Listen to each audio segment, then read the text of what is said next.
Hello back everybody. Welcome back to the video lecture series on microprocessors and microcontrollers. In our today's lecture, lecture number 6 of unit 3, we shall discuss about a few important things related to serial communication, which will be required when we are working with an embedded system based upon 8051.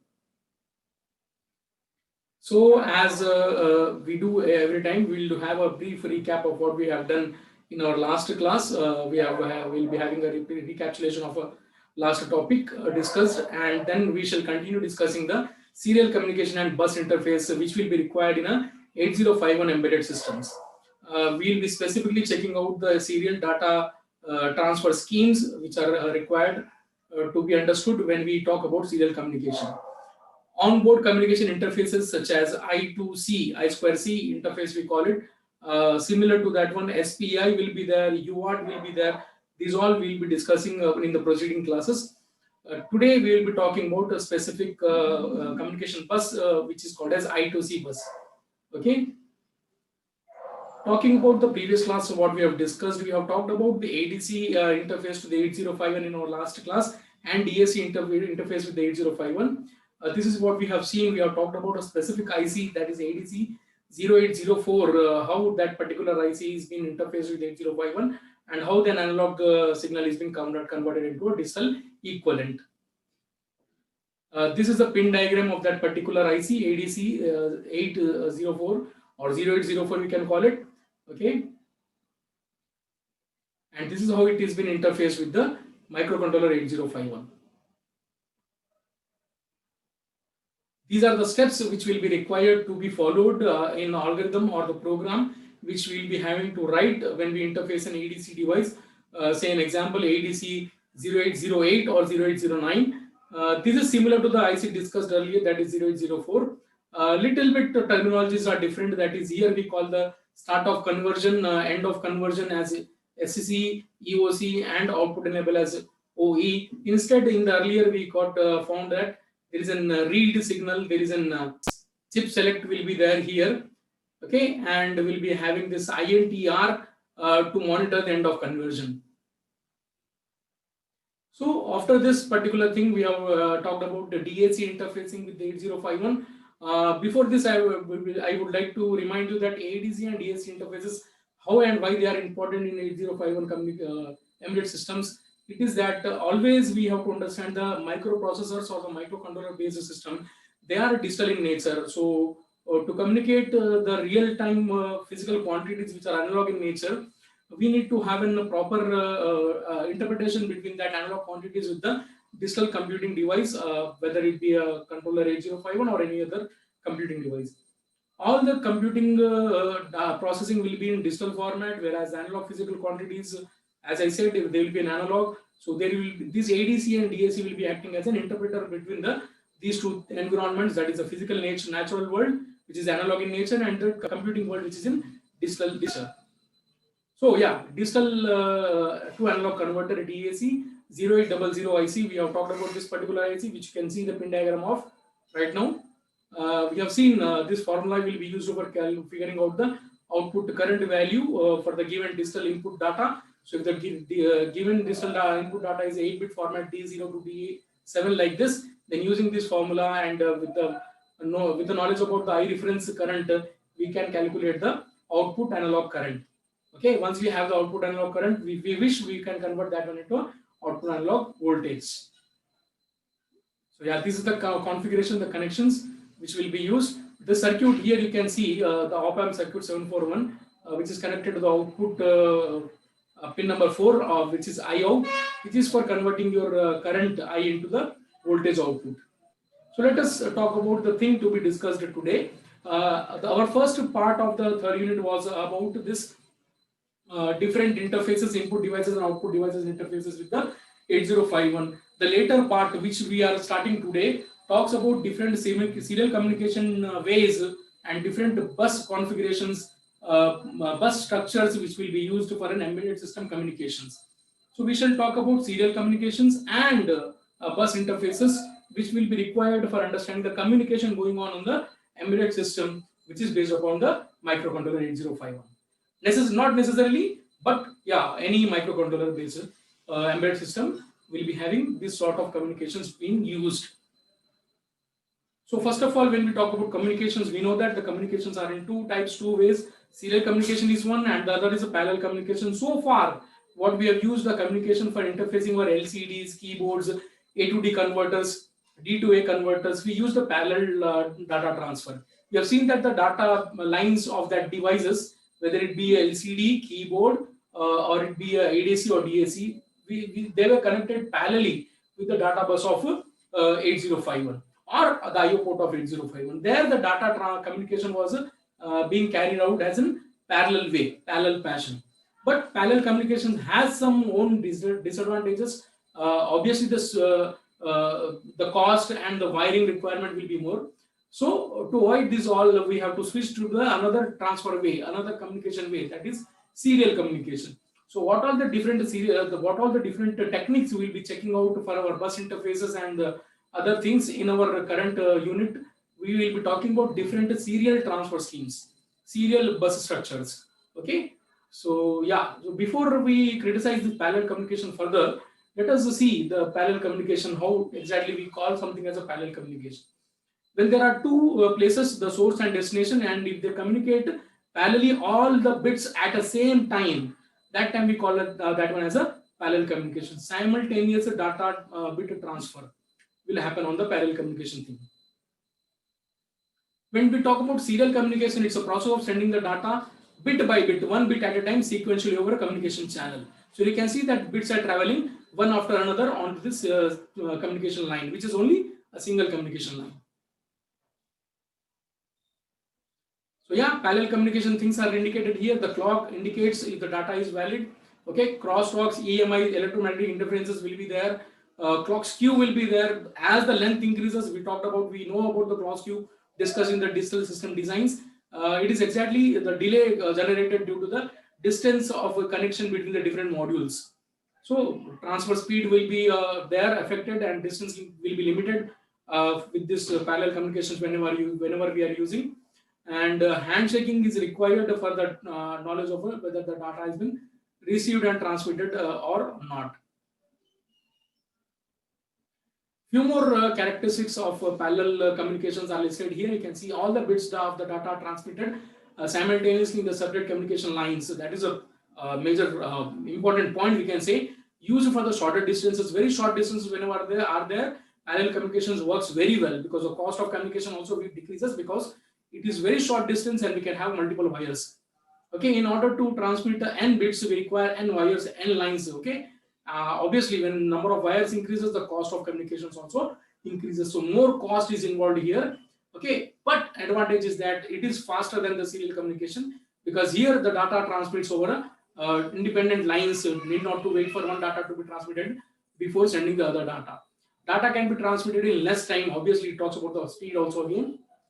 But why we have to use the serial communication? So let us talk about the benefits what are involved in serial communications. They are ideal over the long distances, much cheaper when compared to the parallel communications because the number of lines required, number of wires required will be lesser when compared to the parallel communications. Can operate faster frequency than the parallel. The frequency of transmission, when we talk about number of bit per line, the frequency of transmission in serial will be more bits per line speed we can achieve. And thanks to the evolving technologies in the serial communications, now serial communications are now far behind the parallel communication speeds. Synchronization difficulties are reduced in the serial communications. Less wire to worry about. Okay, whenever something goes wrong in the hardware, there are very less wire which we have to take care about because it has very less wire when compared to the parallel where it has n number of lines or wires or n number of bits communication. So serial communication, basically there are two types, synchronous and asynchronous. As the name tells about them, the one is the synchronous, in which the communication is regulated by an external clock. It requires an extra wire for a clock signal, whereas asynchronous communications, they are regulated by the special signal bits which are being there used in the communication channel itself along the transmission line. So there will be some regulating bits which take care about how the communication is going on. Whereas in synchronous, it will require some external clocking required, which has to be followed by all the modules for synchronization purpose. So few of that techniques or the bus interfaces we'll be talking in our future classes. Few of them are synchronous and other few are the asynchronous. We shall talk about them individually when we stress upon. So let us have a look upon the synchronous serial communications, how the data transfer is going on. You can check it out. The data stream is there on a single line and the clock is there, and as per the clock at particular point when we require to transfer the data has been transmitted.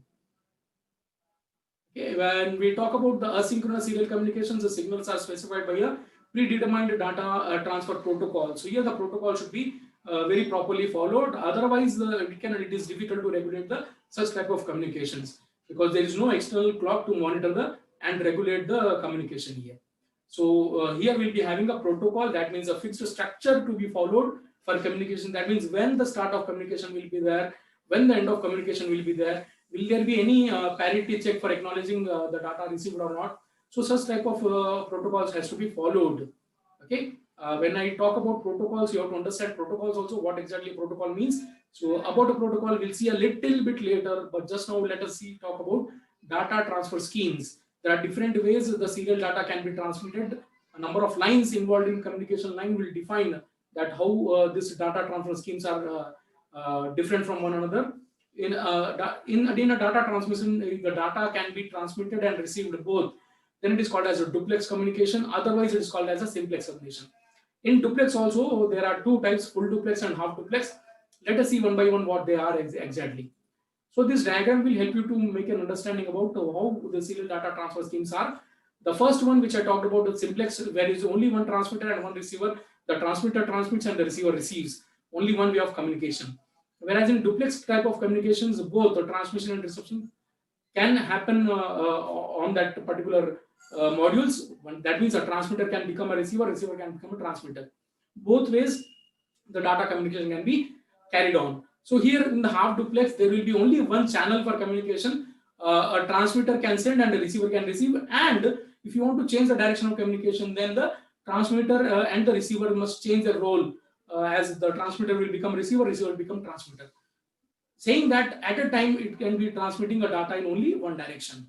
Whereas in full duplex, the next one here you can see two dedicated channels will be there, one for transmitting from point A to point B and another will be there from point B to point A. So simultaneously it can transmit and receive the data. Both directions of communications are possible simultaneously. Yeah, you can see here simplex, the data is transmitted only in one direction, that is from TX to RX only. Okay, one TX and only one RX will be there, transmitter and only one receiver. Half duplex, the data is transmitted in two directions but only one way at a time, you can see here. But in full duplex, data can be transmitted in both the way same time, simultaneously, both the ways the data can travel. A protocol, earlier I have stated that a protocol, what exactly means. A protocol is a set of rules agreed by both the sender and the receiver. Okay, and they have to agree upon it, then only a proper communication can carry on or take place, specifically when we talk about the asynchronous communications. Here the protocol matters a lot. There is no external clock to monitor and regulate. So this protocol itself will make sure that the proper communication has been carried out between the transmitter and receiver. So protocol talks about how the data is packed, how many bits constitute a character, and when the data transmission begins and ends.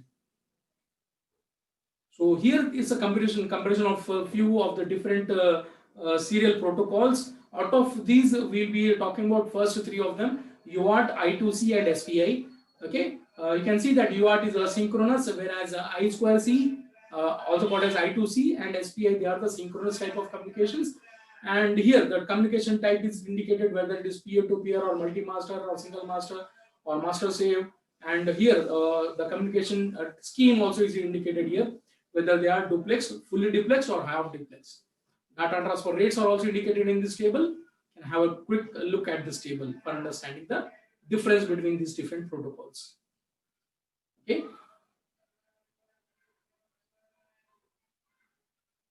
Now, specifically now we'll be starting our different ways of serial communications, specifically the different bus structures. I2C is the first one. We'll be talking about I2C in detail in our first lecture today. And continuing the next lecture, we'll be talking and elaborating about SPI bus and the UART type of serial communication. So starting with I2C. I2C also it is called as sometimes, and sometimes it is indicated as IIC also. What exactly it is? So it is an inter-IC, inter-integrated circuits. So it's an important serial communication protocol in the modern electronic system. Philips company has been invented this particular protocol in the year 1986 for making their communication from the remote controllers, or the cost of remote controlled television switching easier and less cost, basically more efficient in the cost. Okay, IIC is a serial bus interface, can be implemented in software, but most of the microcontrollers support this particular protocol as an hard IP itself into it. Okay, intellectual property built while configuring that one in the hardware itself. So this is a structure, very simple type of a serial communication. So as here you can see that it is a synchronous communication. Here SCL is a serial clock and SDA is this particular serial data or address line. So here it works upon the master slave type of configuration, where the master will decide that who will transmit. It doesn't mean that the master only will transmit, but the control whether who will transmit or who will receive will be there with the master. So this simple structure, you can see that SDA line is bidirectional because it carries address and data as well, whereas a clock is a clock generated from the master which has to be followed by the slave. Now, there are certain points we have to understand about the I2C before we proceed just to see exactly the data frame structure and the way of communication. It is that I2C can be used for interfacing microcontroller with the RTC, that is real-time controllers, EPROMs and E2PROMs. Basically, different varieties of sensors can be interfaced with the 8051 using that particular protocol. IIC is used to interface the chip on a motherboard, generally between the processor chip and any peripheral which supports the I2C with it. I2C or IIC is a very reliable wireline communication protocol for the onboard or shorter distances communications. I2C is a serial protocol for two-wire interface to connect low speed devices like microcontrollers, EPROMs, A to D converters, D to A converters, IO interfaces, and similar peripherals which will be generally used in embedded systems. With I2C, the data transferred in the format of the messages. The messages are broken up into the frames of data. Each message has an address frame that contains the binary address of the slave, because one master can have many slaves in the connection to it. So the master should tell which slave it is want to communicating with. So the address of that slave which has to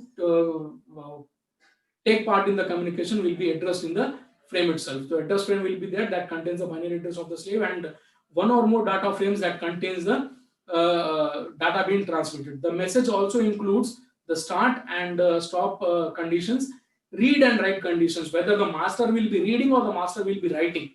But that means the master will be transmitting or the master will wish to just receive. And there will be one particular bit known as AKC/NAKC, that is acknowledgement or no acknowledgement bits between the each data frame. So here you can see, check that particular message data frame structure. It contains this start bit condition will be there, address frame will be there, followed by a read or write bit. Then it will be having a different set of data frames. It can be one, two, or many data frames, and towards the end it will be having a stop condition. So after every data frame, there will be an acknowledgement or no acknowledgement bit will be there for moderating or regulating the transferred data.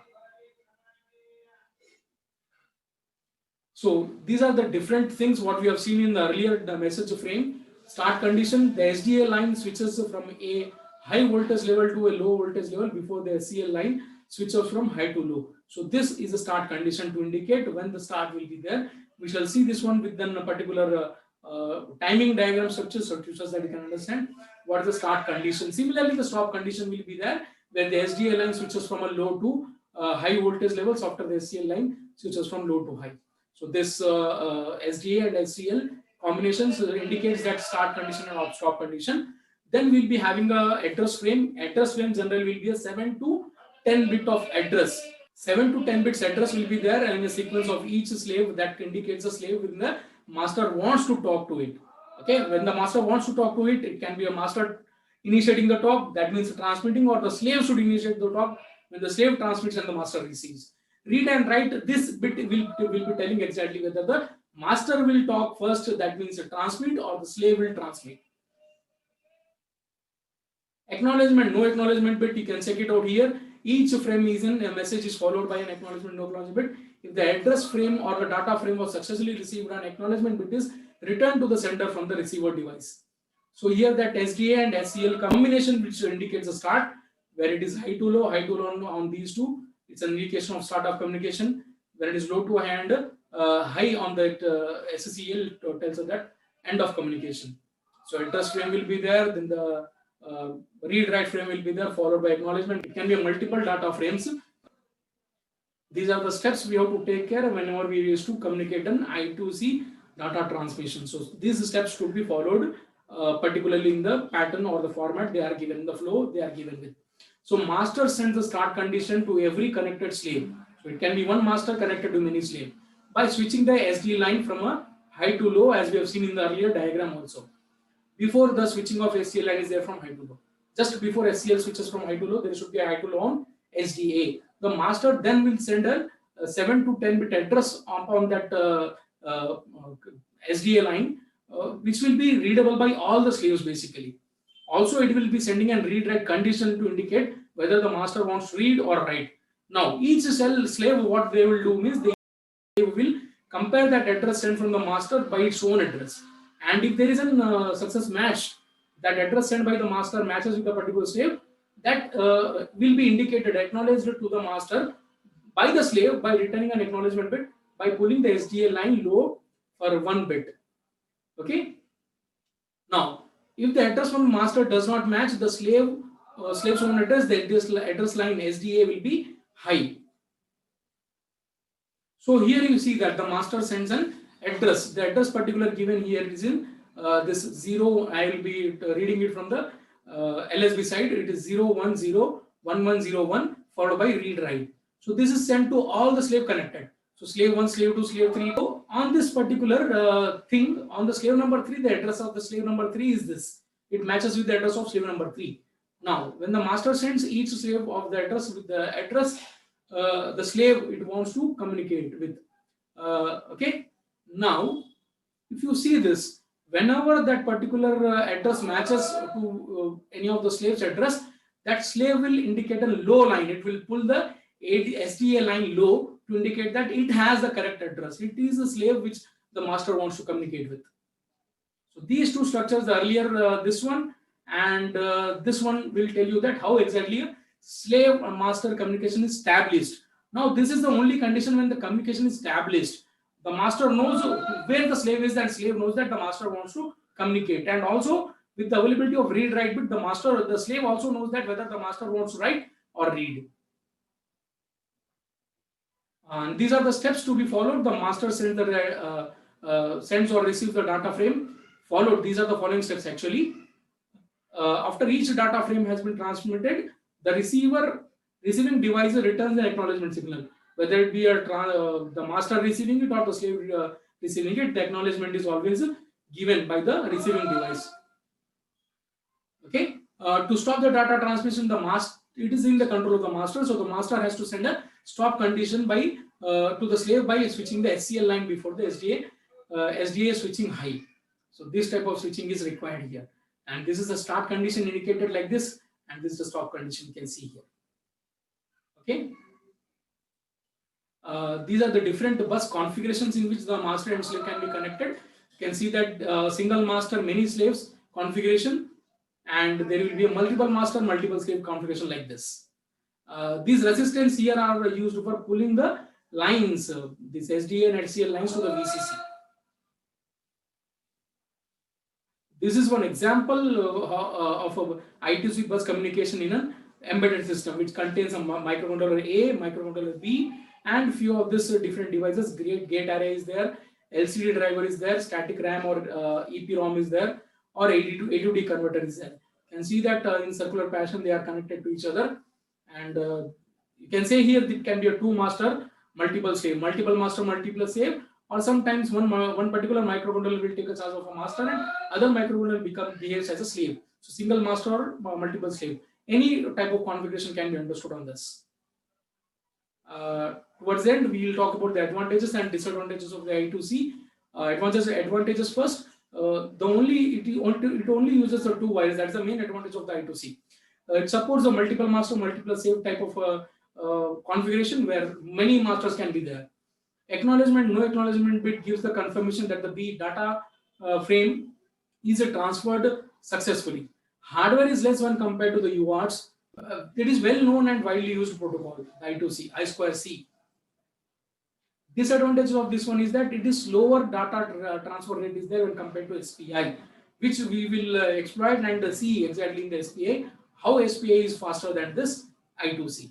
The size of the data frame is limited to 8 bits. The data frames, we have seen data 1, data 2, data 3 frames, their size is limited to 8 bits. Here, more complicated hardware needed to be implemented on when compared to the SPI.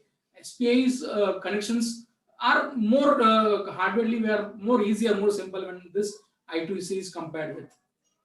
So that will be it for this lecture. Thank you and see you in the next lecture.